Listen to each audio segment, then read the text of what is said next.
Review of Atomic Habits, Tiny Changes, Remarkable Results. An easy and proven way to build good habits and break bad ones by James Clear.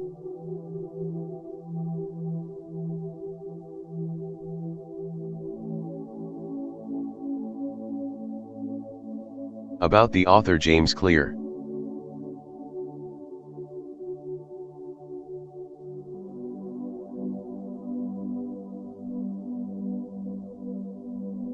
James Clear is a blogger. He was writing at jamesclear.com about habits, decision-making, and continuous improvement since 2012. He is the author of the #1 New York Times bestseller, Atomic Habits, which has sold more than 5 million copies worldwide and has been translated into more than 50 languages. He is also known for the popular 321 newsletter, which is sent out each week to more than 1 million subscribers.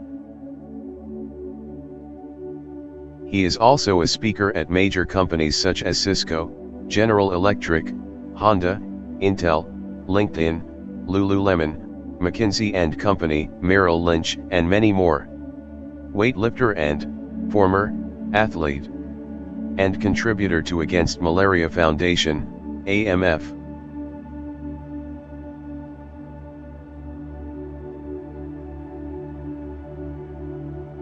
The book Atomic Habits.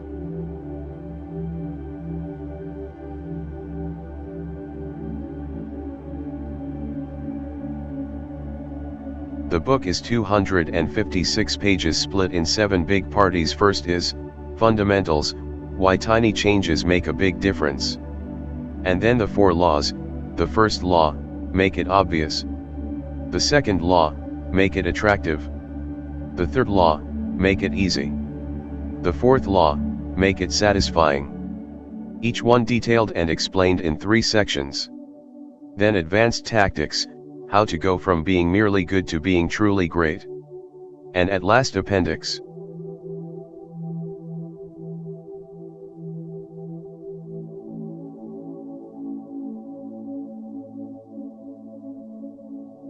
Each chapter finishes with a short summary about main ideas.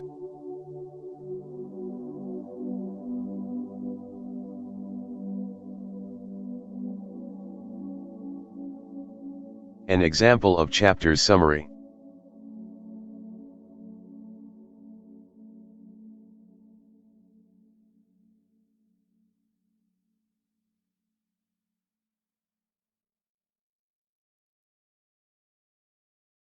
Atomic Habits is a self-help book about creating new habits and changing or breaking bad ones.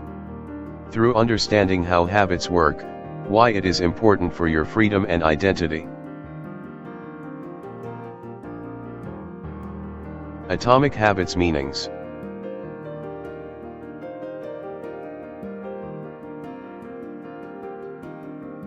Atomic. 1. An extremely small amount of a thing, the single irreducible unit of a larger system. 2. The source of immense energy or power. Habit. 1. A routine or practice performed regularly, an automatic response to a specific situation. Habits are at first answers to a problem in our life. That becomes over time automatic in order to free the brain and to experience and think about other topics.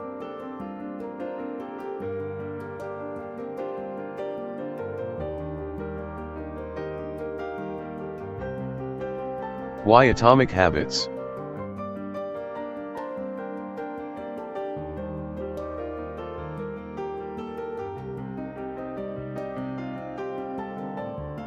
When thinking about changing our life or getting specific outcome, we think wrongly that we need tremendous change, big actions, a lot of money, a lot of energy, unshakable motivation, or determination. Whereas not, we just need to change our automatic habits. Need to change our automatic habits. That 1% that will turn up to 37% better over a year. 1% worse every day for 1 year. 0.99 compounded over 365 days equals 0.03. 1% better every day for 1 year. 1.01 compounded over 365 days equals 37.78.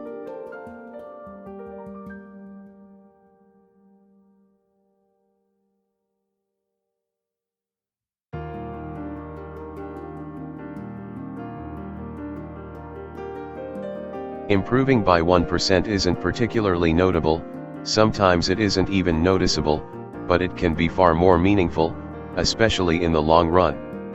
The difference a tiny improvement can make over time is astounding.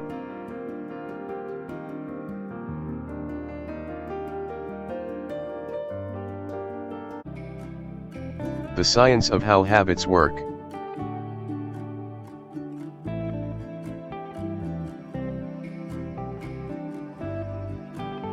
The science of how habits work.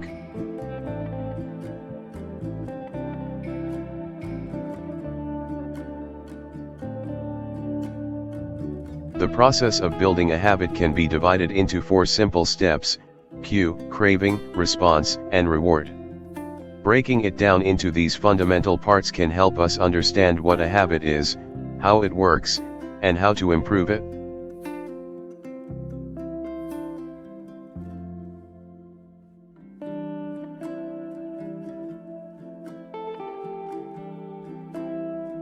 This 4-step pattern is the backbone of every habit, and your brain runs through these steps in the same order each time.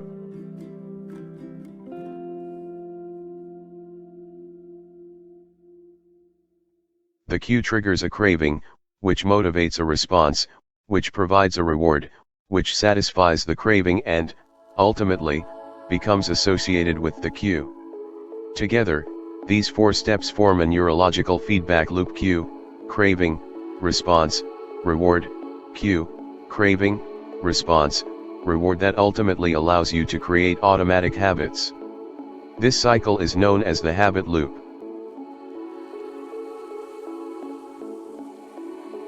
The 4 laws of behavior change.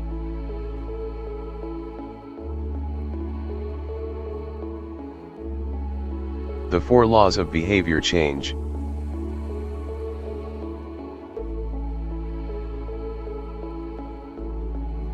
The 4 laws of behavior change provides a simple set of rules for creating good habits and breaking bad ones.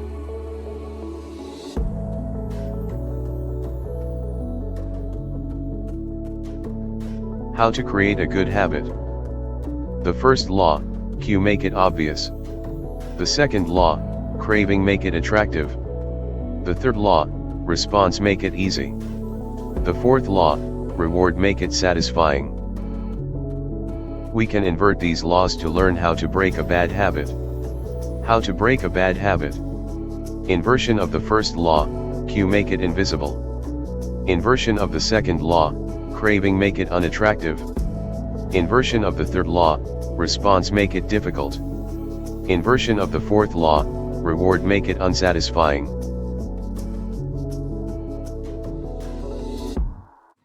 The second law, make it attractive.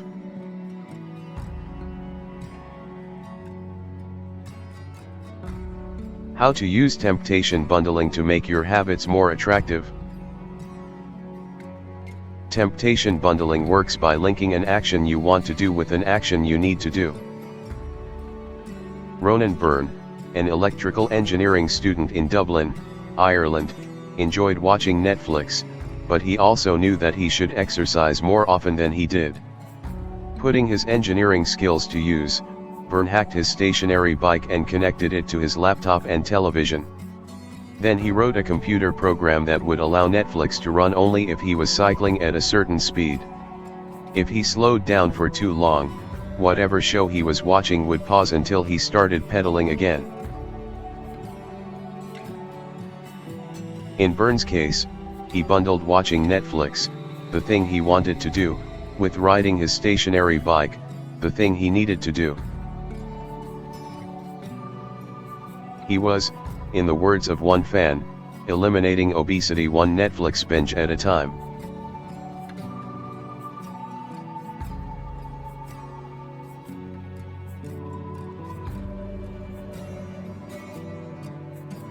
The habit stacking plus temptation bundling formula is: 1. After my current habit, I will do the habit that I need to do. 2. After doing habit I need to do, I will do habit I want to do. 1. After I get my morning coffee, I will say one thing I'm grateful for. That happened yesterday, need. 2. After I say one thing I'm grateful for, I will read the news, want. 1. After I get back from my lunch break, I will call 3 potential clients, need. 2. After I call 3 potential clients, I will check ESPN, want.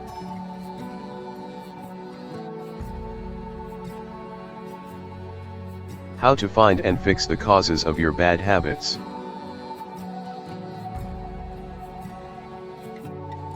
Where cravings come from. Every behavior has a surface level craving and a deeper, underlying motive. The underlying motive is to obtain food and water even if my specific craving is for a taco. Some of our underlying motives include asterisk. Conserve energy. Obtain food and water. Find love and reproduce. Connect and bond with others. Win social acceptance and approval. Reduce uncertainty. Achieve status and prestige.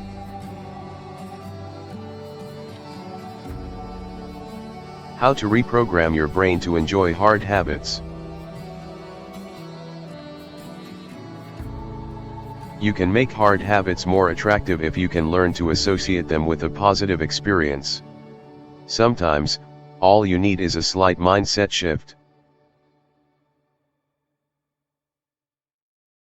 Reframing your habits to highlight their benefits rather than their drawbacks is a fast and lightweight way to reprogram your mind and make the habit seem more attractive.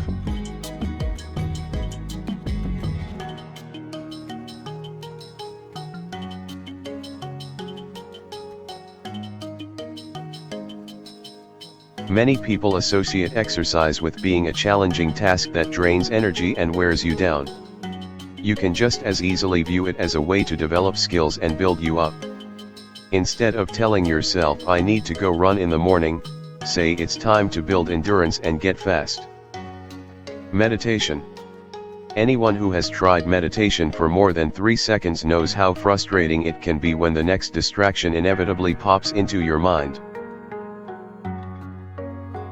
You can transform frustration into delight when you realize that each interruption gives you a chance to practice returning to your breath. Distraction is a good thing because you need distractions to practice meditation. Finance. Saving money is often associated with sacrifice. However, you can associate it with freedom rather than limitation if you realize one simple truth: living below your current means increases your future means. The money you save this month increases your purchasing power next month.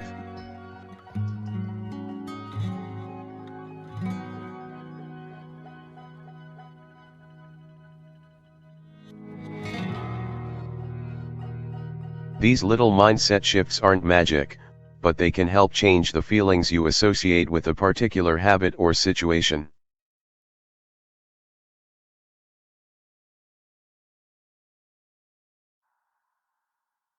This is a gradual evolution. We do not change by snapping our fingers and deciding to be someone entirely new. We change bit by bit, day by day, habit by habit. We are continually undergoing micro-evolutions of the self. This is one reason why meaningful change does not require radical change. Small habits can make a meaningful difference by providing evidence of a new identity. And if a change is meaningful, it actually is big. That's the paradox of making small improvements.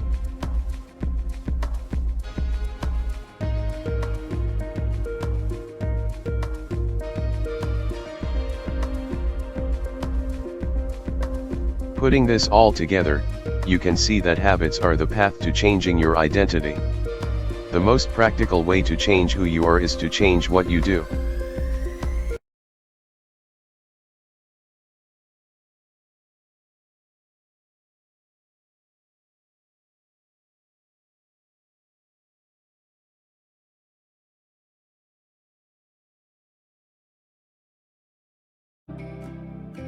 The science of how habits work.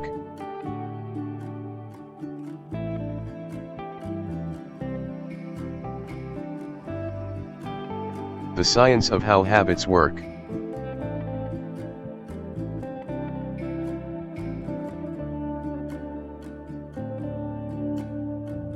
The process of building a habit can be divided into 4 simple steps: cue, craving, response, and reward. Breaking it down into these fundamental parts can help us understand what a habit is, how it works, and how to improve it.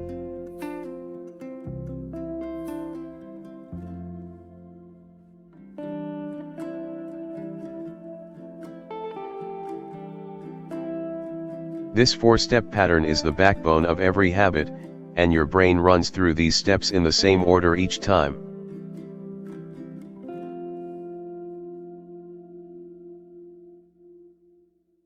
The cue triggers a craving, which motivates a response, which provides a reward, which satisfies the craving and, ultimately, becomes associated with the cue. Together, these 4 steps form a neurological feedback loop: cue, craving, response, reward, cue, craving, response, reward, that ultimately allows you to create automatic habits. This cycle is known as the habit loop. The 4 laws of behavior change.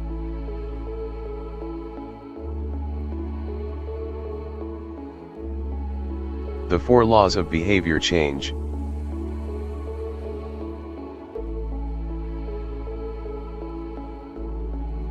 The 4 laws of behavior change provides a simple set of rules for creating good habits and breaking bad ones.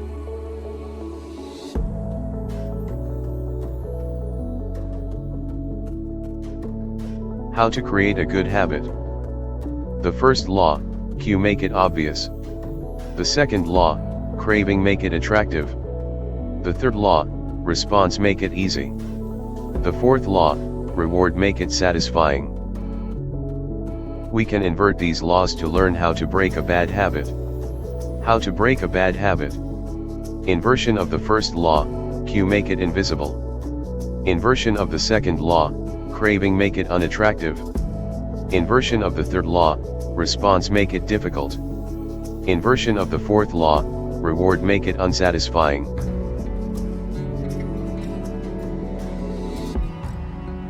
The third law, response, make it easy.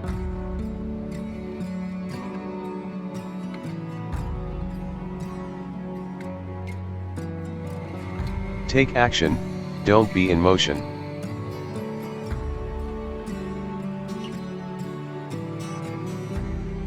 It is easy to get bogged down trying to find the optimal plan for change, the fastest way to lose weight, the best program to build muscle, the perfect idea for a side hustle.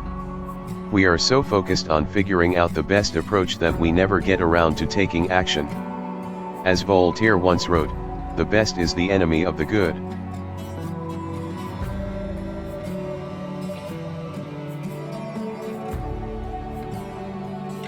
If I outline 20 ideas for articles I want to write, that's motion. If I actually sit down and write an article, that's action. If I search for a better diet plan and read a few books on the topic, that's motion. If I actually eat a healthy meal, that's action.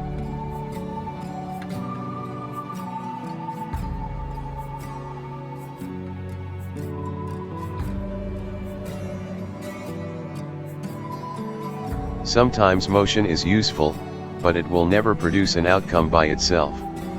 It doesn't matter how many times you go talk to the personal trainer, that motion will never get you in shape. Only the action of working out will get the result you're looking to achieve.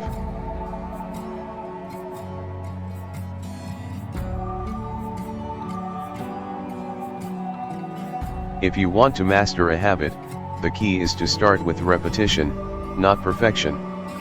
You don't need to map out every feature of a new habit. You just need to practice it.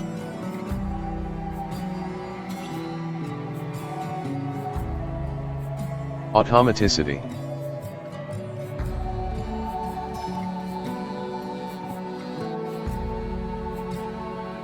Habit formation is the process by which a behavior becomes progressively more automatic through repetition. The more you repeat an activity, the more the structure of your brain changes to become efficient at that activity. Each time you repeat an action, you are activating a particular neural circuit associated with that habit. This means that simply putting in your reps is one of the most critical steps you can take to encoding a new habit.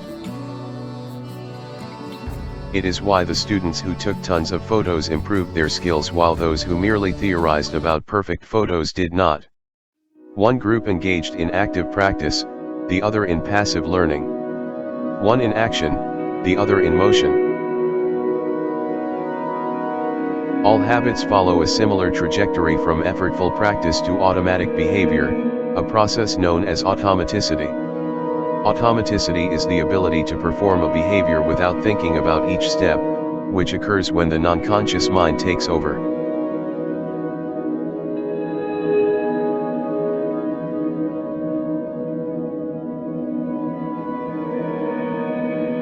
In practice, it doesn't really matter how long it takes for a habit to become automatic. What matters is that you take the actions you need to take to make progress. Whether an action is fully automatic is of less importance. To build a habit, you need to practice it. And the most effective way to make practice happen is to adhere to the third law of behavior change: make it easy.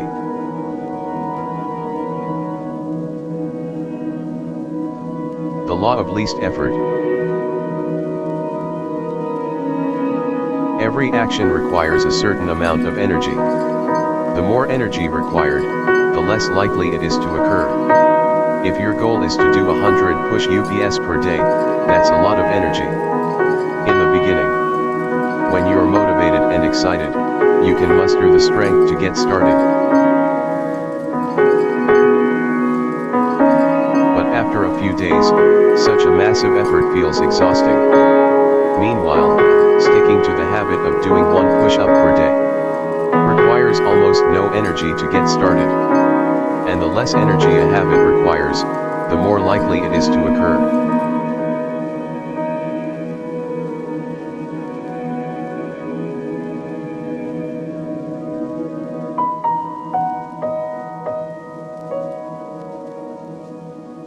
Look at any behavior that fills up much of your life and you'll see that it can be performed with very low levels of motivation. Habits like scrolling on our phones, checking email, and watching television steal so much of our time because they can be performed almost without effort. They are remarkably convenient. In a sense, every habit is just an obstacle to getting what you really want. Dieting is an obstacle to getting fit. Meditation is an obstacle to feeling calm. Journaling is an obstacle to thinking clearly. You don't actually want the habit itself. What you really want is the outcome the habit delivers. The greater the obstacle that is, the more difficult the habit, the more friction there is between you and your desired end state. This is why it is crucial to make your habits so easy that you'll do them even when you don't feel like it. If you can make your good habits more convenient, you'll be more likely to follow through on them.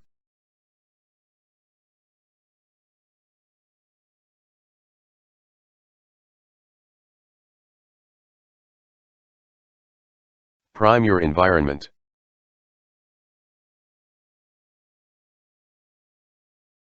One of the most effective ways to reduce the friction associated with your habits is to practice environment design.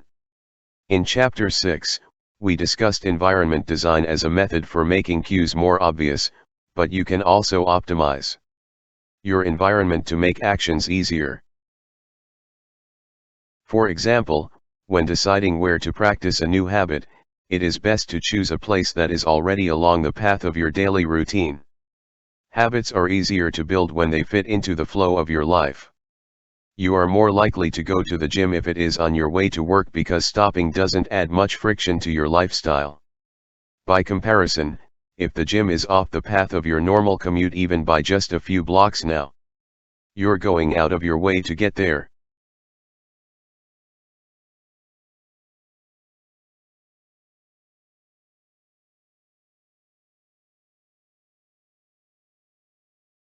In an article published in The New Yorker titled Better All the Time, James Tsuroiaki writes, Japanese firms emphasized what came to be known as lean production, relentlessly looking to remove waste of all kinds from the production process, down to redesigning workspaces, so workers didn't have to waste time twisting and turning to reach their tools. The result was that Japanese factories were more efficient and Japanese products were more reliable than American ones. In 1974, service calls for American-made color televisions were 5 times as common as for Japanese televisions. By 1979, it took American workers 3 times as long to assemble their sets. Similarly, when we remove the points of friction that sap our time and energy, we can achieve more with less effort. This is one reason tidying up can feel so good. We are simultaneously moving forward and lightening the cognitive load our environment places on us. If you look at the most habit-forming products, you'll notice that one of the things these goods and services do best is remove little bits of friction from your life. Meal delivery services reduce the friction of shopping for groceries. Dating apps reduce the friction of making social introductions. Ride-sharing services reduce the friction of getting across town. Text messaging reduces the friction of sending a letter in the mail. The central idea is to create an environment where doing the right thing is as easy as possible. Much of the battle of building better habits comes down to finding ways to reduce the friction associated with our good habits and increase the friction associated with our bad ones.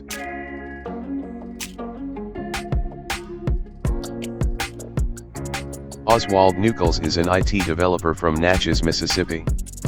He is also someone who understands the power of priming his environment. Nuckols dialed in his cleaning habits by following a strategy he refers to as resetting the room.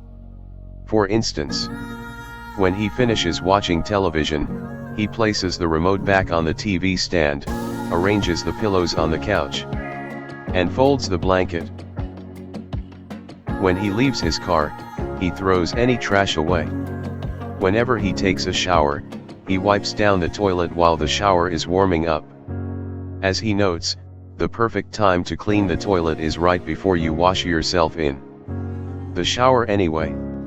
The purpose of resetting each room is not simply to clean up after the last action, but to prepare for the next action. When I walk into a room, everything is in its right place, Nuckols wrote. Because I do this every day in every room. Stuff always stays in good shape. People think I work hard, but I'm actually really lazy. I'm just proactively lazy. It gives you so much time back. There are many ways to prime your environment so it's ready for immediate use. If you want to cook a healthy breakfast, place the skillet on the stove, set the cooking spray on the counter, and lay out any plates and utensils you'll need the night before. When you wake up, making breakfast will be easy. Want to draw more? Put your pencils, pens, notebooks, and drawing tools on top of your desk, within easy reach. Want to exercise? Set out your workout clothes, shoes, gym bag, and water bottle ahead of time. Want to improve your diet? Chop up a ton of fruits and vegetables on weekends and pack them in containers, so you have easy access to healthy, ready-to-eat options during the week.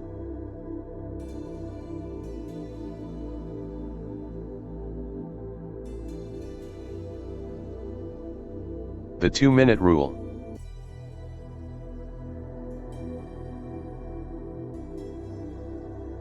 To counteract this tendency is to use the 2-minute rule, which states, when you start a new habit, it should take less than 2 minutes to do.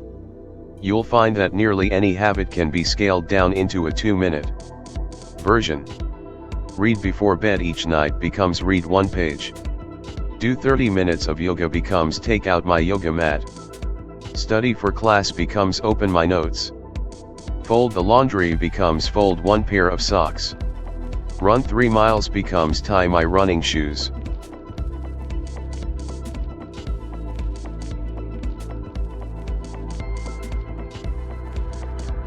You can usually figure out the gateway habits that will lead to your desired outcome by mapping out your goals on a scale from very easy to very hard. For instance, running a marathon is very hard. Running a 5K is hard. Walking 10,000 steps is moderately difficult. Walking 10 minutes is easy. And putting on your running shoes is very easy. Your goal might be to run a marathon, but your gateway habit is to put on your running shoes. That's how you follow the 2-minute rule. People often think it's weird to get hyped about reading one page or meditating for 1 minute or making one sales call. But the point is not to do one thing. The point is to master the habit of showing up. The truth is, a habit must be established before it can be improved. If you can't learn the basic skill of showing up, then you have little hope of mastering the finer details. Instead of trying to engineer a perfect habit from the start, do the easy thing on a more consistent basis. You have to standardize before you can optimize.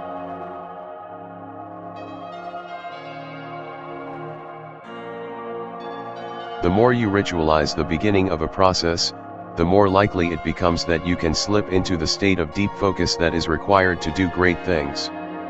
By doing the same warm-up before every workout, you make it easier to get into a state of peak performance. By following the same creative ritual, you make it easier to get into the hard work of creating. By developing a consistent power-down habit, you make it easier to get to bed at a reasonable time each night. You may not be able to automate the whole process, but you can make the first action mindless. Make it easy to start and the rest will follow.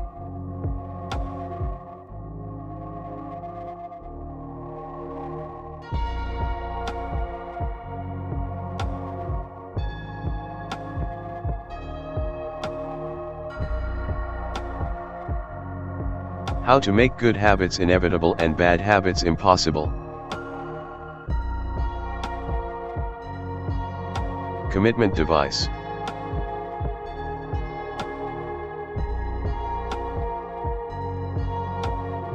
A commitment device is a choice you make in the present that controls your actions in the future.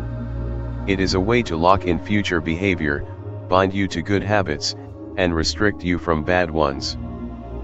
In the summer of 1830, Victor Hugo was facing an impossible deadline.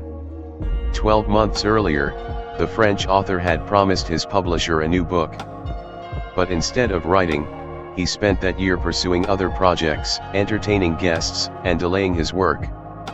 Frustrated, Hugo's publisher responded by setting a deadline less than 6 months away. The book had to be finished by February 1831. Hugo concocted a strange plan to beat his procrastination. He collected all of his clothes and asked an assistant to lock them away in a large chest. He was left with nothing to wear except a large shawl. Lacking any suitable clothing to go outdoors, he remained in his study and wrote furiously during the fall and winter of 1830. The Hunchback of Notre Dame was published 2 weeks early on January 14, 1831. Sometimes success is less about making good habits easy and more about making bad habits hard. This is an inversion of the third law of behavior change: make it difficult.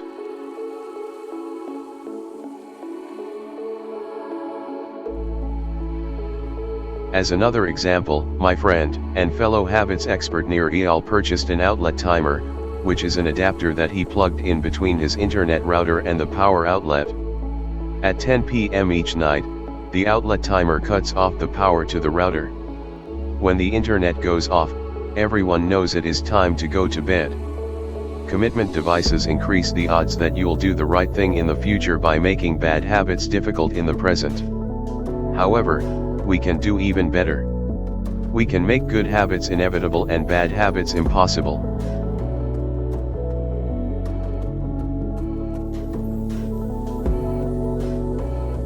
How to automate a habit and never think about it again.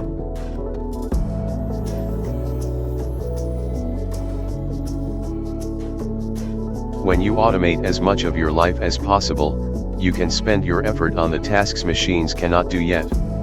Each habit that we hand over to the authority of technology frees up time and energy to pour into the next stage of growth.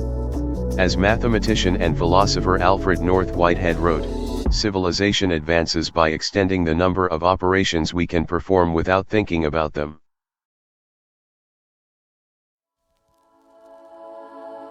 One-time actions that lock in good habits. Nutrition. Buy a water filter to clean your drinking water. Use smaller plates to reduce caloric intake. Sleep. Buy a good mattress. Get blackout curtains. Remove your television from your bedroom. Productivity. Unsubscribe from emails. Turn off notifications and mute group chats. Set your phone to silent. Use email filters to clear up your inbox. Delete games and social media apps on your phone. Happiness. Get a dog. Move to a friendly, social neighborhood. General health. Get vaccinated. Buy good shoes to avoid back pain. Buy a supportive chair or standing desk. Finance. Enroll in an automatic savings plan. Set up automatic bill pay. Cut cable service. Ask service providers to lower your bills.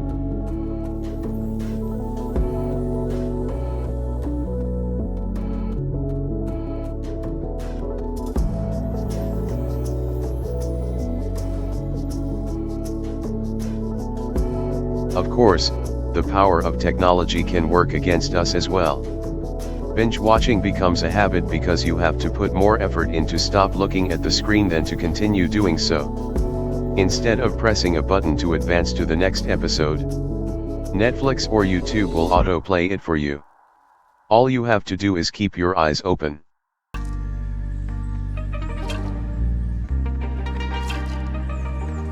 During the year I was writing this book, I experimented with a new time management strategy. Every Monday, my assistant would reset the passwords on all my social media accounts, which logged me out on each device. All week I worked without distraction. On Friday, she would send me the new passwords. I had the entire weekend to enjoy what social media had to offer until Monday morning when she would do it again. If you don't have an assistant, team up with a friend or family member and reset each other's passwords each week.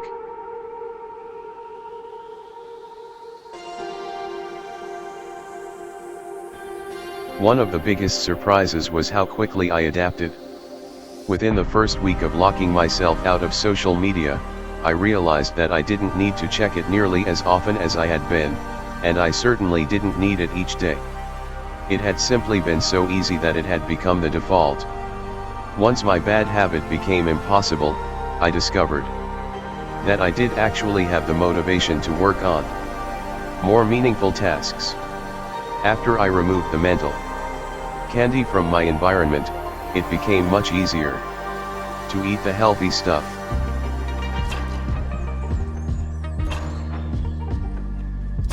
When working in your favor, automation can make your good habits inevitable and your bad habits impossible. It is the ultimate way to lock in future behavior rather than relying on willpower in the moment. By utilizing commitment devices, strategic one-time decisions, and technology, you can create an environment of inevitability, a space where good habits are not just an outcome you hope for but an outcome that is virtually guaranteed. This is a gradual evolution. We do not change by snapping our fingers and deciding to be someone entirely new. We change bit by bit, day by day, habit by habit. We are continually undergoing micro-evolutions of the self. This is one reason why meaningful change does not require radical change. Small habits can make a meaningful difference by providing evidence of a new identity. And if a change is meaningful, it actually is big. That's the paradox of making small improvements.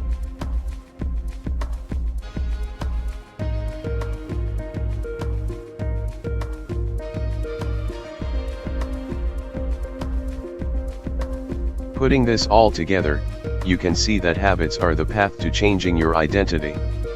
The most practical way to change who you are is to change what you do.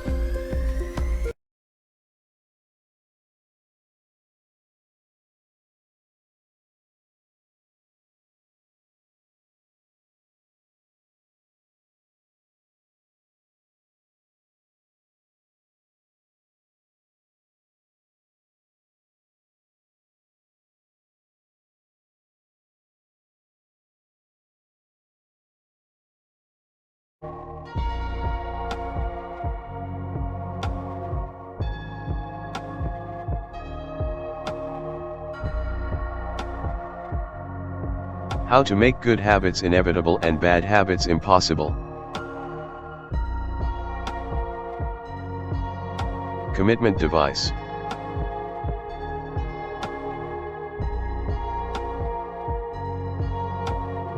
A commitment device is a choice you make in the present that controls your actions in the future. It is a way to lock in future behavior, bind you to good habits, and restrict you from bad ones.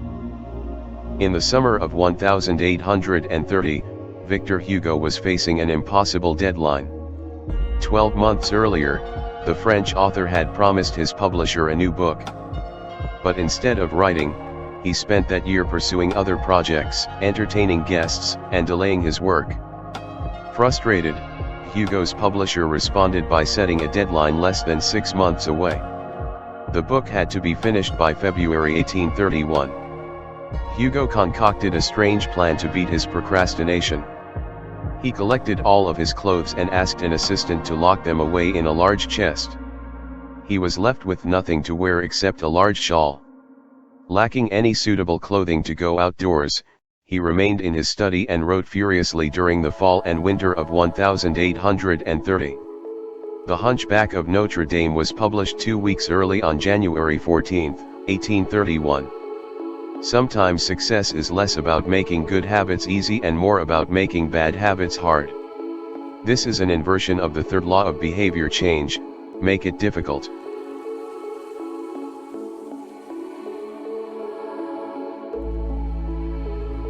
As another example, my friend and fellow habits expert Nir Eyal purchased an outlet timer, which is an adapter that he plugged in between his internet router and the power outlet. At 10 p.m. each night, the outlet timer cuts off the power to the router. When the internet goes off, everyone knows it is time to go to bed. Commitment devices increase the odds that you'll do the right thing in the future by making bad habits difficult in the present. However, we can do even better. We can make good habits inevitable and bad habits impossible.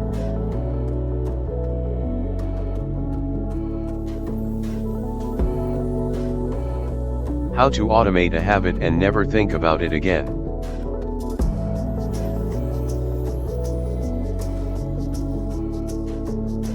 When you automate as much of your life as possible, you can spend your effort on the tasks machines cannot do yet. Each habit that we hand over to the authority of technology frees up time and energy to pour into the next stage of growth. As mathematician and philosopher Alfred North Whitehead wrote, civilization advances by extending the number of operations we can perform without thinking about them.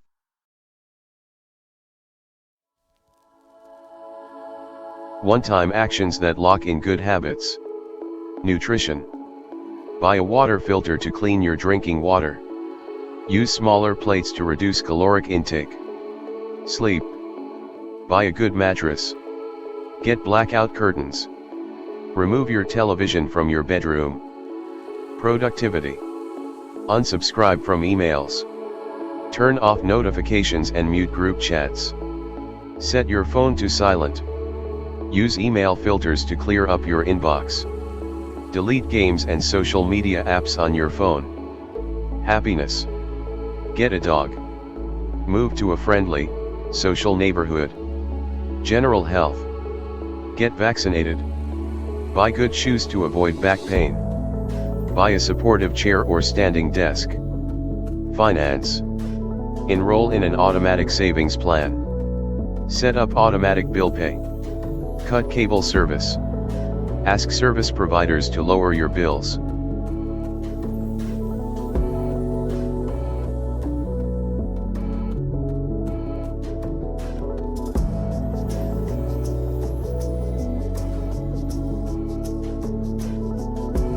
Of course, the power of technology can work against us as well. Binge watching becomes a habit because you have to put more effort into stop looking at the screen than to continue doing so. Instead of pressing a button to advance to the next episode, Netflix or YouTube will autoplay it for you. All you have to do is keep your eyes open.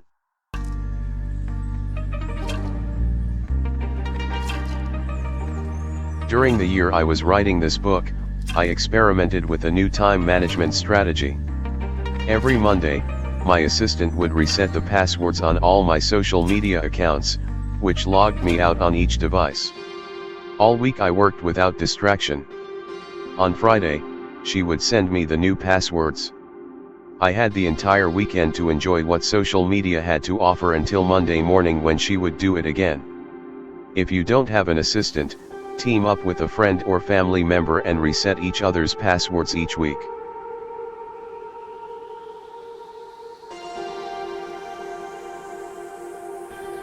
One of the biggest surprises was how quickly I adapted.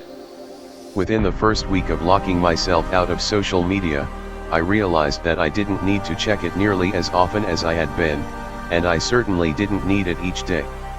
It had simply been so easy that it had become the default.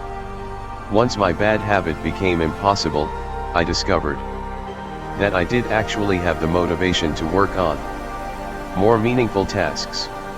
After I removed the mental candy from my environment, it became much easier to eat the healthy stuff.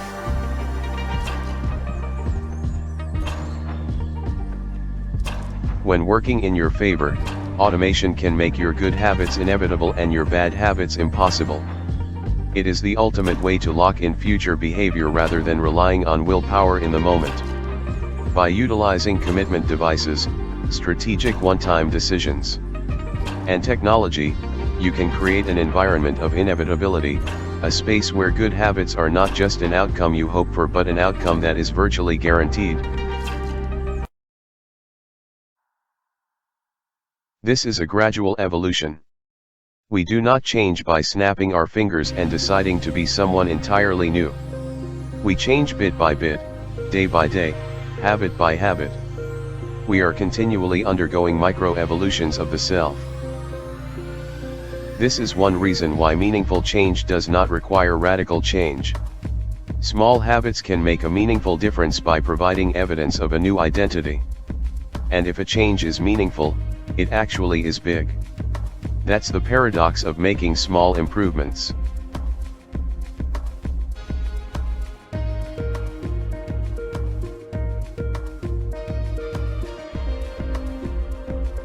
The fourth law: make it satisfying. The cardinal rule of behavior change. We are more likely to repeat a behavior when the experience is satisfying. This is entirely logical. Feelings of pleasure, even minor ones like washing your hands with soap that smells nice and lathers well, are signals that tell the brain, this feels good. Do this again, next time. Pleasure teaches your brain that a behavior is worth remembering and repeating. Take the story of chewing gum. Chewing gum had been sold commercially throughout the 1800s, but it wasn't until Wrigley launched in 1891 that it became a worldwide habit. Early versions were made from relatively bland resins, chewy, but not tasty. Wrigley revolutionized the industry by adding flavors like spearmint and juicy fruit, which made the product flavorful and fun to use. Then they went a step further and began pushing chewing gum as a pathway to a clean mouth. Advertisements told readers to refresh your taste. Tasty flavors and the feeling of a fresh mouth provided little bits of immediate reinforcement and made the product satisfying to use. Consumption skyrocketed, and Wrigley became the largest chewing gum company in the world. Positive emotions cultivate habits. Negative emotions destroy them. The first three laws of behavior change: make it obvious, make it attractive, and make it easy increase the odds that a behavior will be performed this time. The fourth law of behavior change: make it satisfying, increases the odds that a behavior will be repeated next time. It completes the habit loop. But there is a trick. We are not looking for just any type of satisfaction. We are looking for immediate satisfaction. The mismatch between immediate and delayed rewards.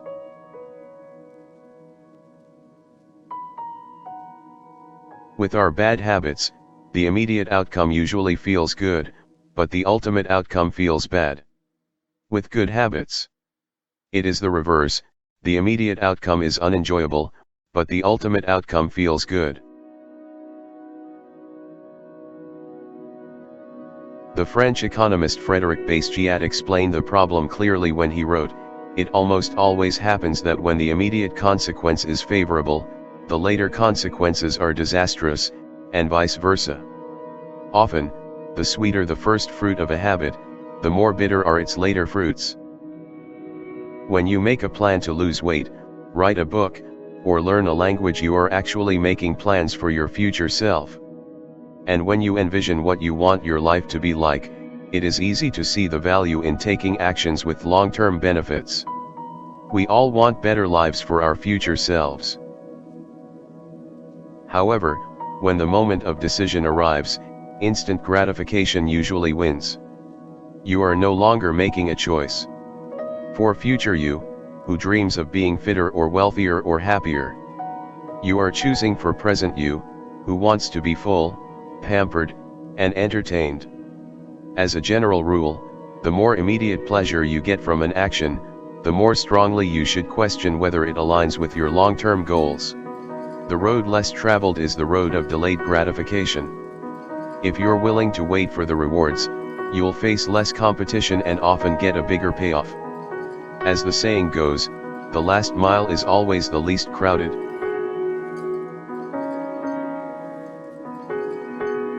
This is precisely what research has shown. People who are better at delaying gratification have higher SAT scores, lower levels of substance abuse, lower likelihood of obesity, better responses to stress, and superior social skills. We've all seen this play out in our own lives. If you delay watching television and get your homework done, you'll generally learn more and get better grades. If you don't buy desserts and chips at the store, you'll often eat healthier food when you get home. At some point, success in nearly every field requires you to ignore an immediate reward in favor of a delayed reward. Thankfully, it's possible to train yourself to delay gratification, but you need to work with the grain of human nature, not against it. The best way to do this is to add a little bit of immediate pleasure to the habits that pay off in the long run and a little bit of immediate pain to ones that don't.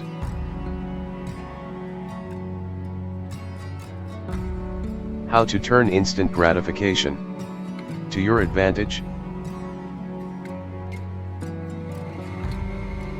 In a perfect world, the reward for a good habit is the habit itself. In the real world, good habits tend to feel worthwhile only after they have provided you with something. Early on, it's all sacrifice. You want the ending of your habit to be satisfying. The best approach is to use reinforcement, which refers to the process of using an immediate reward to increase the rate of a behavior. Habit stacking ties your habit to an immediate cue, which makes it obvious when to start. Reinforcement ties your habit to an immediate reward, which makes it satisfying when you finish. Immediate reinforcement can be especially helpful when dealing with habits of avoidance, which are behaviors you want to stop doing. It can be challenging to stick with habits like no frivolous purchases or no alcohol this month because nothing happens when you skip happy hour drinks or don't buy that pair of shoes. It can be hard to feel satisfied when there is no action in the first place. All you're doing is resisting temptation, and there isn't much satisfying about that. One solution is to turn the situation on its head. You want to make avoidance visible. Open a savings account and label it for something you want, maybe leather jacket. Whenever you pass on a purchase, put the same amount of money in the account. Skip your morning latte? Transfer $5. Pass on another month of Netflix? Move $10 over. It's like creating a loyalty program for yourself. The immediate reward of seeing yourself save money toward the leather jacket feels a lot better than being deprived. You are making it satisfying to do nothing. One of my readers and his wife used a similar setup. They wanted to stop eating out so much and start cooking together more. They labeled their savings account trip to Europe. Whenever they skipped going out to eat, they transferred $50 into the account. At the end of the year, they put the money toward the vacation. Similarly, if your reward for exercising is eating a bowl of ice cream, then you're casting votes for conflicting identities, and it ends up being a wash. Instead, maybe your reward is a massage, which is both a luxury and a vote toward taking care of your body. Now the short-term reward is aligned with your long-term vision of being a healthy person. Eventually, as intrinsic rewards like a better mood, more energy, and reduced stress kick in, you'll become less concerned with chasing the secondary reward. The identity itself becomes the reinforcer. You do it because it's who you are and it feels good to be you. The more a habit becomes part of your life, the less you need outside encouragement to follow through. Incentives can start a habit. Identity sustains a habit. In summary, a habit needs to be enjoyable for it to last. Simple bits of reinforcement like soap that smells great or toothpaste that has a refreshing mint flavor or seeing $50 hit your savings account can offer the immediate pleasure you need to enjoy a habit. And change is easy when it is enjoyable.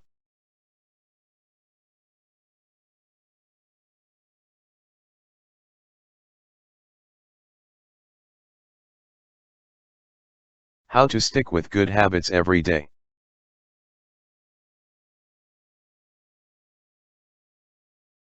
Dermot began each morning with 2 jars on his desk. One was filled with 120 paper clips. The other was empty.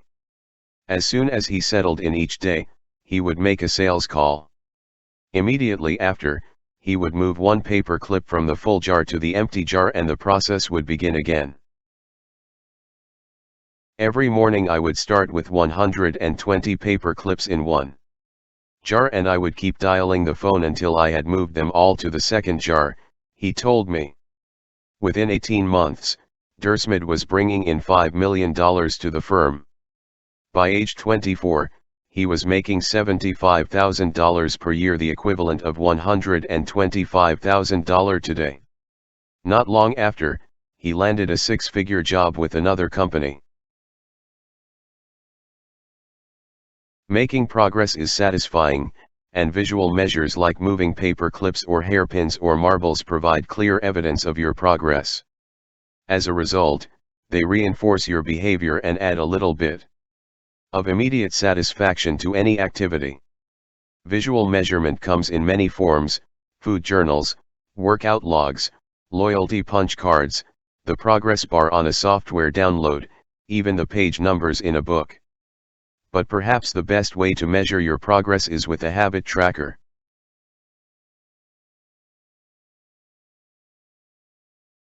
How to keep your habits on track.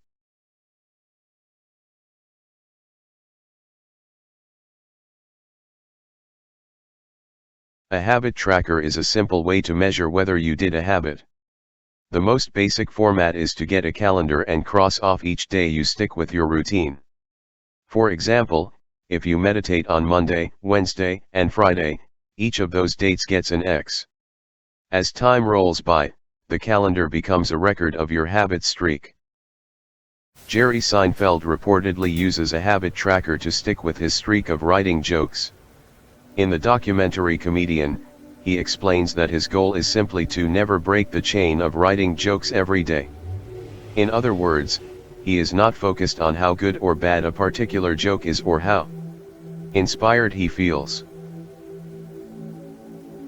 He is simply focused on showing up and adding to his streak. Don't break the chain is a powerful mantra. Don't break the chain of sales calls and you'll build a successful book of business. Don't break the chain of workouts and you'll get fit faster than you'd expect. Don't break the chain of creating every day and you will end up with an impressive portfolio. Habit tracking is powerful because it leverages multiple laws of behavior change. It simultaneously makes a behavior obvious, attractive, and satisfying. Let's break down each one. Benefit number 1, habit tracking is obvious. Recording your last action creates a trigger that can initiate your next one.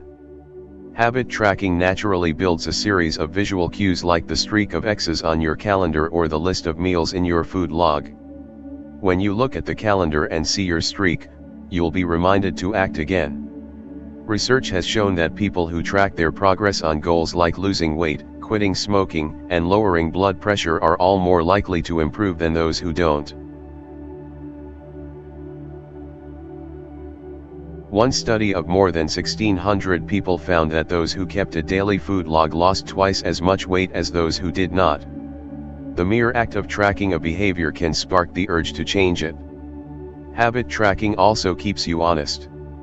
Most of us have a distorted view of our own behavior. We think we act better than we do. Measurement offers one way to overcome our blindness to our own behavior and not ice what's really going on each day. Benefit number 2, habit tracking is attractive. The most effective form of motivation is progress. When we get a signal that we are moving forward, we become more motivated to continue down that path. In this way, habit tracking can have an addictive effect on motivation. Each small win feeds your desire. This can be particularly powerful on a bad day. When you're feeling down, it's easy to forget about all the progress you have already made. Habit tracking provides visual proof of your hard work, a subtle reminder of how far you've come.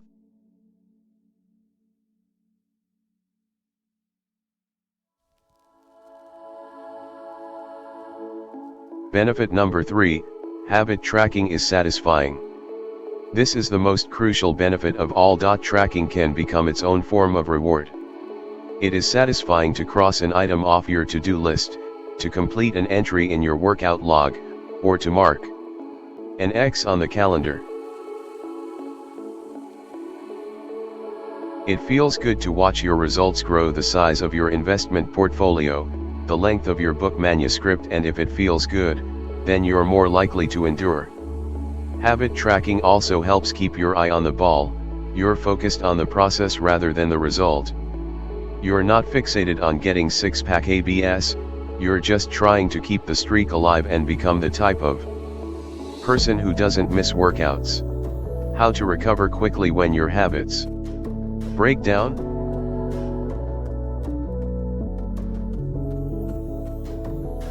No matter how consistent you are with your habits, it is inevitable that life will interrupt you at some point. Perfection is not possible. Before long, an emergency will pop up, you get sick, or you have to travel for work, or your family needs a little more of your time. Whenever this happens to me, I try to remind myself of a simple rule: never miss twice. If I miss one day, I try to get back into it as quickly as possible. Missing one workout happens, but I'm not going to miss 2 in a row. Maybe I'll eat an entire pizza, but I'll follow it up with a healthy meal.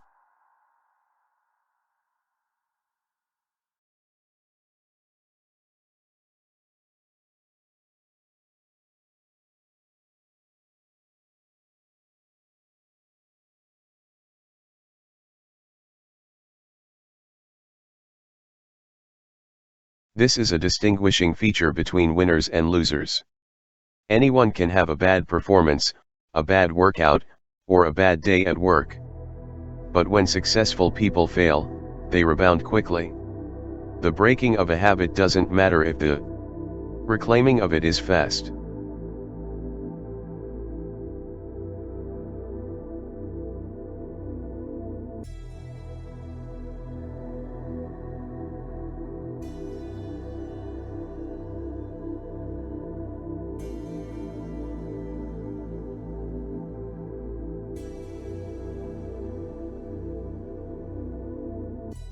How an accountability partner can change everything.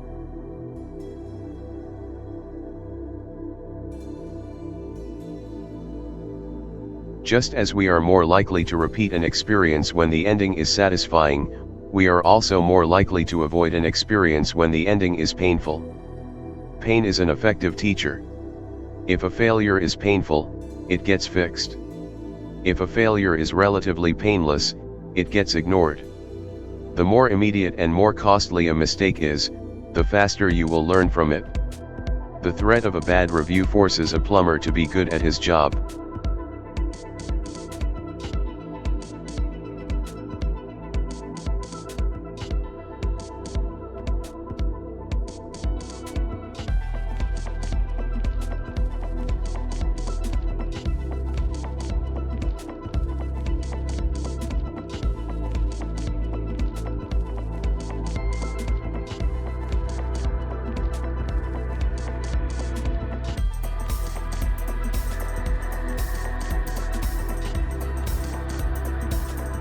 In general, the more local, tangible, concrete, and immediate the consequence, the more likely it is to influence individual behavior. The more global, intangible, vague, and delayed the consequence, the less likely it is to influence individual behavior. Thankfully, there is a straightforward way to add an immediate cost to any bad habit: create a habit contract. Just as governments use laws to hold citizens accountable, you can create a habit contract to hold yourself accountable. A habit contract is a verbal or written agreement in which you state your commitment to a particular habit and the punishment that will occur if you don't follow through. The possibility of a customer never returning makes restaurants create your accountability partners and sign off on the contract with you. Blood vessel makes a surgeon master of human anatomy in Nashville, Tennessee, was the first person I saw put this strategy into action quickly. Shortly after the birth of his son, the less likely the behavior. He wanted to shed a few pounds. If you want to prevent bad habits and eliminate unhealthy behavior himself, then adding an instant cost to the action is a trainer. Way to reduce their odds. To make bad habits unsatisfying, your best option is to make them painful in the moment. Creating a habit contract is a straightforward way to do exactly that. Even if you don't want to create a full-blown habit contract, simply having an accountability partner is useful. The comedian Margaret Cho writes a joke or song every day. She does the Song a Day challenge with a friend, which helps them both stay accountable.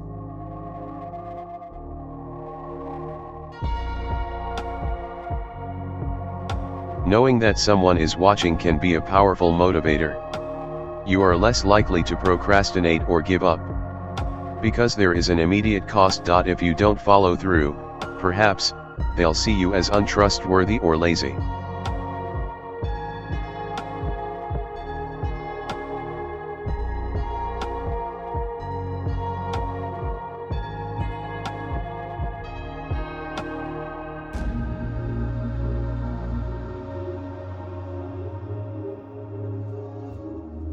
One of the most satisfying feelings is the feeling of making progress. A habit tracker is a simple way to measure whether you did a habit, like marking an X on a calendar. Habit trackers and other visual forms of measurement can make your habits satisfying by providing clear evidence of your progress. Don't break the chain. Try to keep your habit streak alive. Never miss twice. If you miss one day, try to get back on track as quickly as possible. Just because you can measure something doesn't mean it's the most important thing.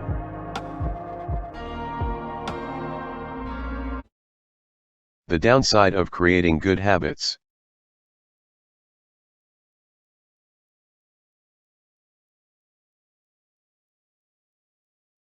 The upside of habits is that we can do things without thinking. The downside of habits is that you get used to doing things a certain way and stop paying attention to little errors. You assume you're getting better because you're gaining experience. In reality, you are merely reinforcing your current habits, not improving them.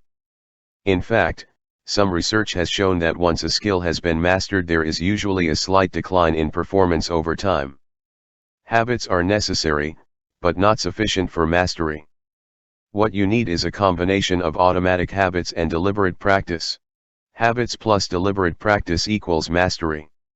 To become great, Certain skills do need to become automatic. Basketball players need to be able to dribble without thinking before they can move on to mastering layups with their non-dominant hand. Surgeons need to repeat the first incision so many times that they could do it with their eyes closed, so that they can focus on the hundreds of variables that arise during surgery.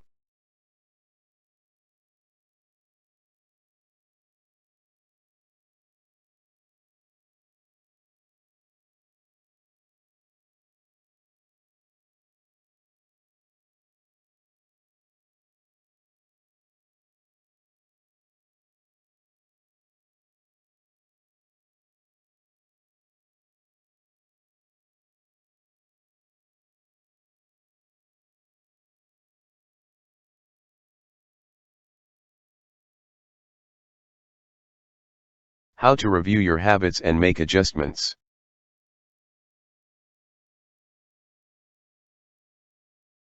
Reflection and review enables the long-term improvement of all habits, because it makes you aware of your mistakes and helps you consider possible paths for improvement. Without reflection, we can make excuses, create rationalizations, and lie to ourselves. We have no process for determining whether we are performing better or worse compared to yesterday.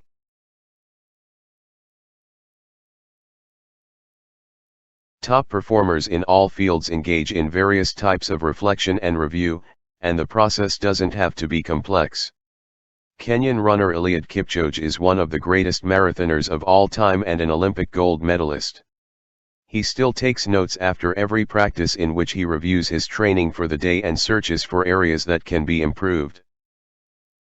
Similarly, gold medal swimmer Katie Ledecky records her wellness on a scale of 1 to 10 and includes notes on her nutrition and how well she slept.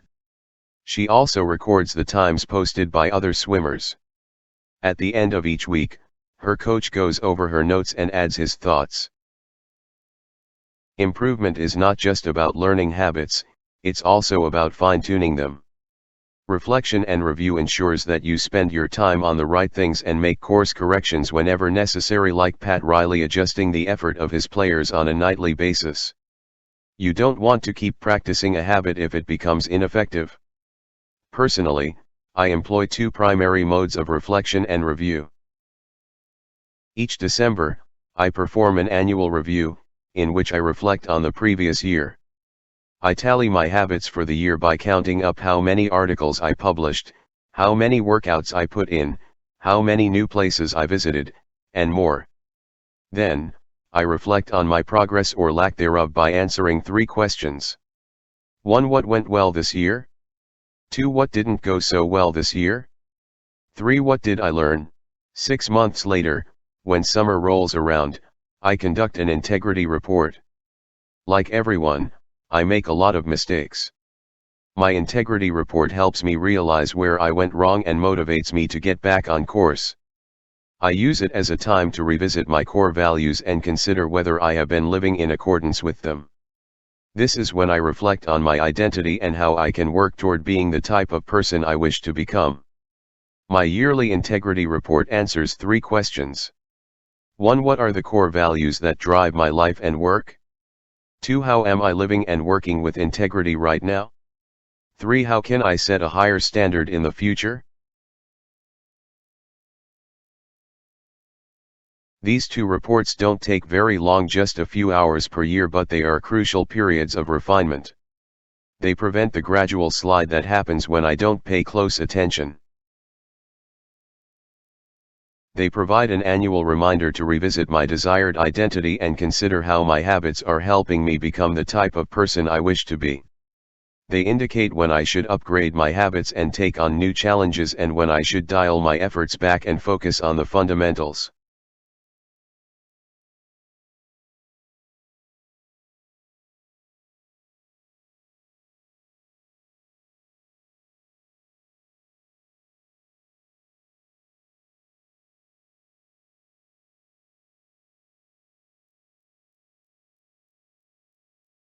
How to break the beliefs that hold you back.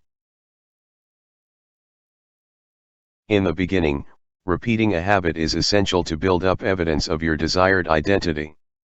As you latch onto that new identity, however, those same beliefs can hold you back from the next level of growth. When working against you, your identity creates a kind of pride that encourages you to deny your weak spots and prevents you from truly growing. This is one of the greatest downsides of building habits. The key to mitigating these losses of identity is to redefine yourself such that you get to keep important aspects of your identity even if your particular role changes. I'm an athlete becomes I'm the type of person who is mentally tough and loves a physical challenge. I'm a great soldier transforms into I'm the type of person who is disciplined, reliable, and great on a team. I'm the CEO translates to I'm the type of person who builds and creates things. When chosen effectively, an identity can be flexible rather than brittle. Like water flowing around an obstacle, your identity works with the changing circumstances rather than against them. The following quote from the Tao Te Ching encapsulates the ideas perfectly. Men are born soft and supple. Dead, they are stiff and hard. Plants are born tender and pliant. Dead, they are brittle and dry. Thus whoever is stiff and inflexible is a disciple of death. Whoever is soft and yielding is a disciple of life. The hard and stiff will be broken. The soft and supple will prevail. Lao Tzu. Habits deliver numerous benefits, but the downside is that they can lock us into our previous patterns of thinking and acting even when the world is shifting around us. Everything is impermanent. Life is constantly changing, so you need to periodically check in to see if your old habits and beliefs are still serving you. A lack of self-awareness is poison. Reflection and review is the antidote.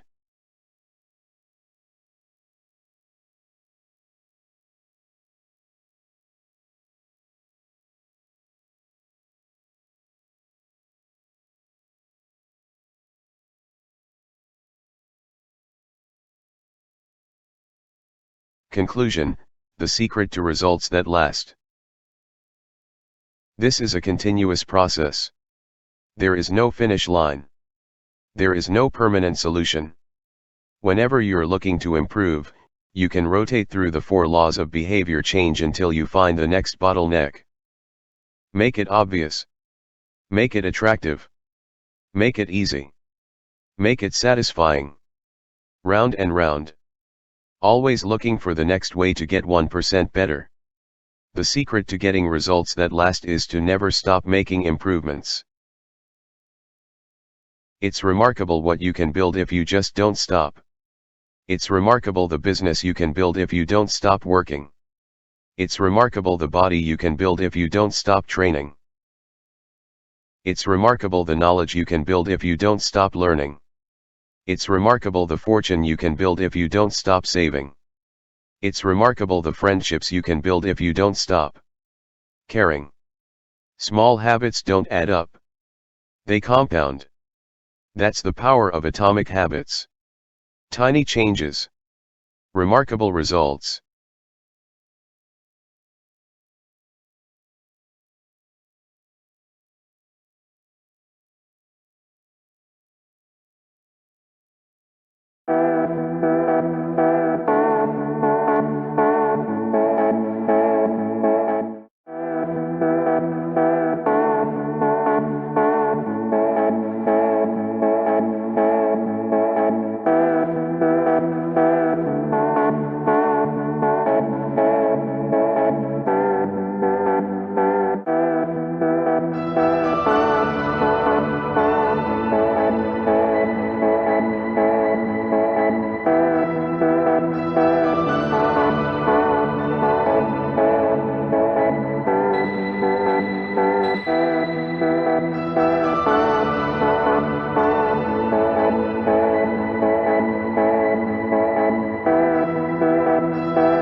How to go from being merely good to being truly great.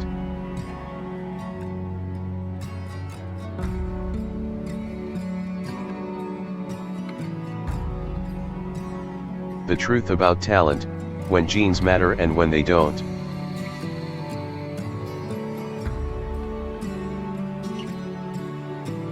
Michael Phelps has relatively short legs for his height and a very long torso, the perfect build for swimming. Hakim El-Guerrouj has incredibly long legs and a short upper body, an ideal frame for distance running. Now, imagine if these world-class athletes were to switch sports. Given his remarkable athleticism, could Michael Phelps become an Olympic-caliber distance runner with enough training? It's unlikely. At peak fitness, Phelps weighed 194 pounds, which is 40% heavier than El-Guerrouj, who competed at an ultralight 138 pounds. Taller runners are heavier runners, and every extra pound is a curse when it comes to distance running. Against elite competition, Phelps would be doomed from the start. The strength of genetics is also their weakness. Genes cannot be easily changed, which means they provide a powerful advantage in favorable circumstances and a serious disadvantage in unfavorable circumstances. If you want to dunk a basketball, being 7 feet tall is very useful. If you want to perform a gymnastics routine, being 7 feet tall is a great hindrance. Our environment determines the suitability of our genes and the utility of our natural talents. When our environment changes, so do the qualities that determine success. This is true not just for physical characteristics but for mental ones as well. In short, genes do not determine your destiny. They determine your areas of opportunity. As physician Gabor Mate notes, genes can predispose, but they don't predetermine. The areas where you are genetically predisposed to success are the areas where habits are more likely to be satisfying. The key is to direct your effort toward areas that both excite you and match your natural skills, to align your ambition with your ability.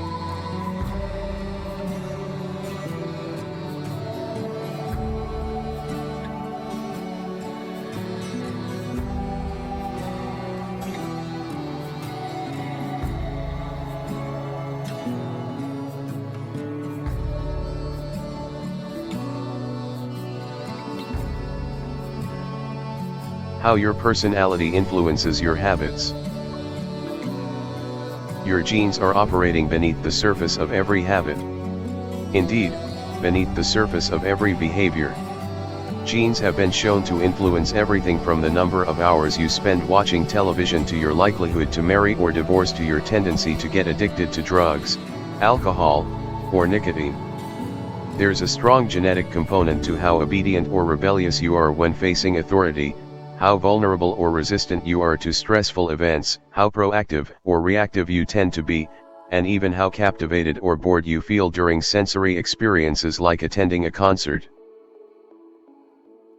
You don't have to apologize for these differences or feel guilty about them, but you do have to work with them. A person who scores lower on conscientiousness, for example, will be less likely to be orderly by nature and may need to rely more heavily on environment designed to stick with good habits. There is a version of every habit that can bring you joy and satisfaction.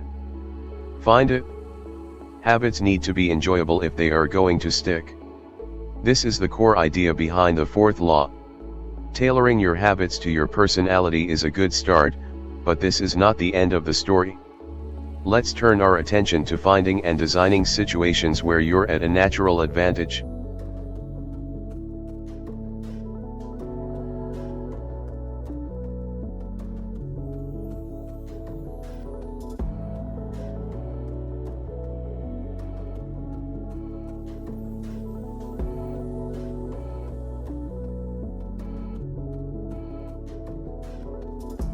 How to find a game where the odds are in your favor.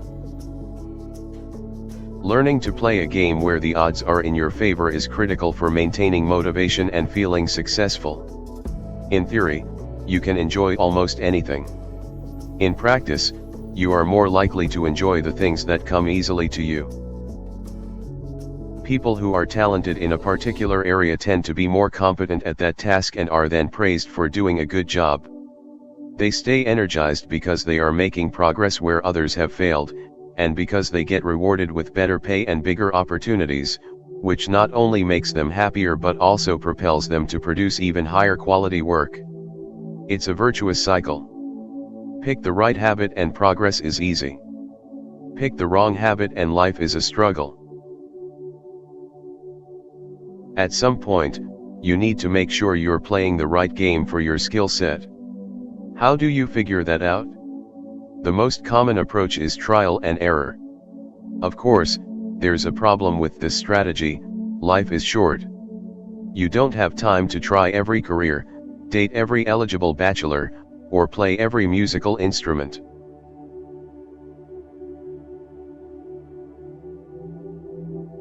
Thankfully, there is an effective way to manage this conundrum, and it is known as the explore/exploit trade-off.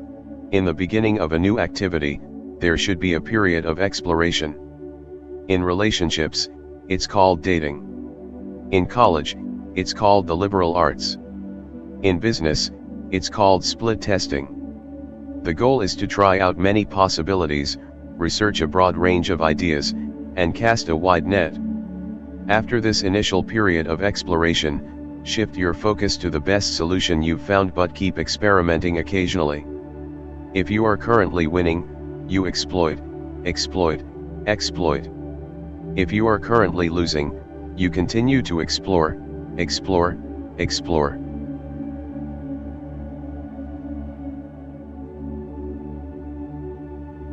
What feels like fun to me, but work to others? The mark of whether you are made for a task is not whether you love it, but whether you can handle the pain of the task easier than most people.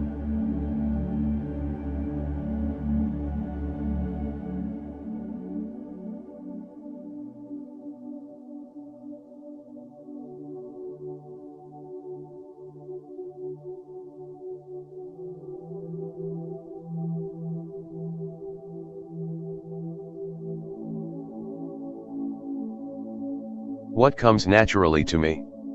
For just a moment, ignore what you have been taught.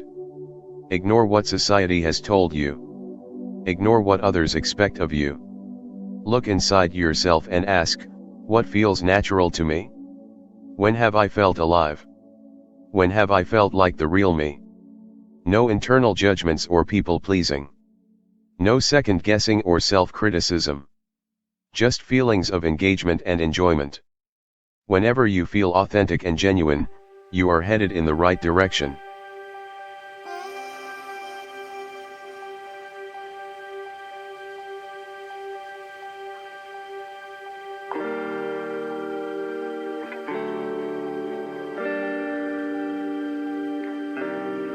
What makes me lose track of time? Flow is the mental state you enter when you are so focused on the task at hand that the rest of the world fades away. This blend of happiness and peak performance is what athletes and performers experience when they are in the zone.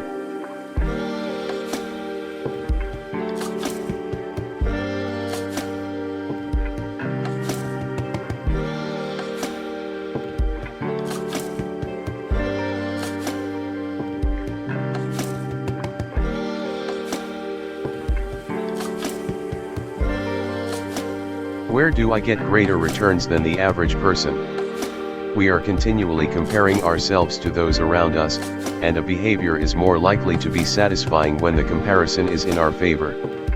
When I started writing at jamesclear.com, my email list grew very quickly. I wasn't quite sure what I was doing well, but I knew that results seemed to be coming faster for me than for some of my colleagues, which motivated me to keep writing. How to get the most out of your genes. Our genes do not eliminate the need for hard work. They clarify it. They tell us what to work hard on. Once we realize our strengths, we know where to spend our time and energy. We know which types of opportunities to look for and which types of challenges to avoid. The better we understand our nature, the better our strategy can be. Biological differences matter. Even so, it's more productive to focus on whether you are fulfilling your own potential than comparing yourself to someone else. The fact that you have a natural limit to any specific ability has nothing to do with whether you are reaching the ceiling of your capabilities. Yes, it's possible that the ripped trainer at the gym has better genes, but if you haven't put in the same reps, it's impossible to say if you have been dealt a better or worse genetic hand. Until you work as hard as those you admire, don't explain away their success as luck. In summary, one of the best ways to ensure your habits remain satisfying over the long run is to pick behaviors that align with your personality and skills. Work hard on the things that come easy.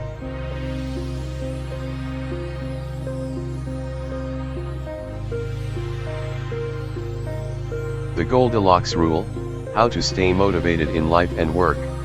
The Goldilocks Rule states that humans experience peak motivation when working on tasks that are right on the edge of their current abilities. Not too hard. Not too easy. Just right.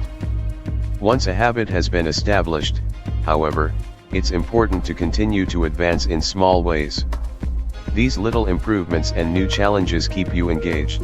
If you hit the Goldilocks zone just right, you can achieve a flow state.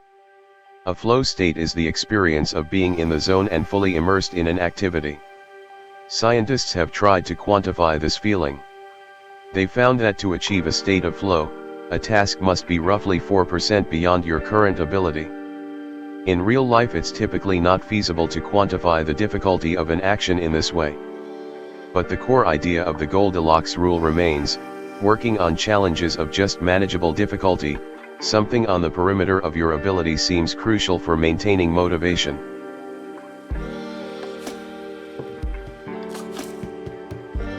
How to stay focused when you get bored working on your goals.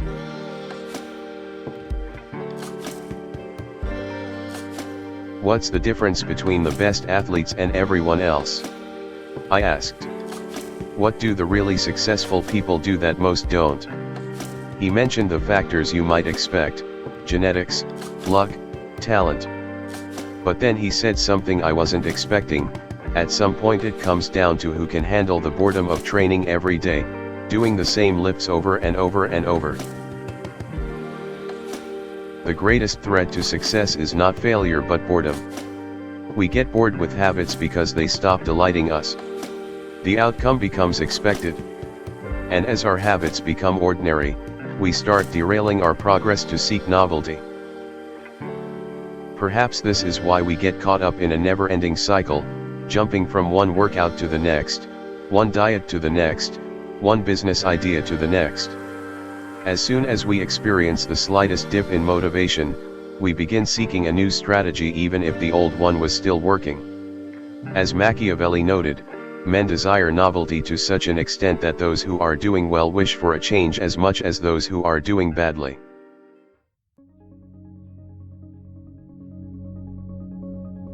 But stepping up when it's annoying or painful or draining to do so, that's what makes the difference between a professional and an amateur. Professionals stick to the schedule, amateurs let life get in the way. Professionals know what is important to them and work toward it with purpose. Amateurs get pulled off course by the urgencies of life.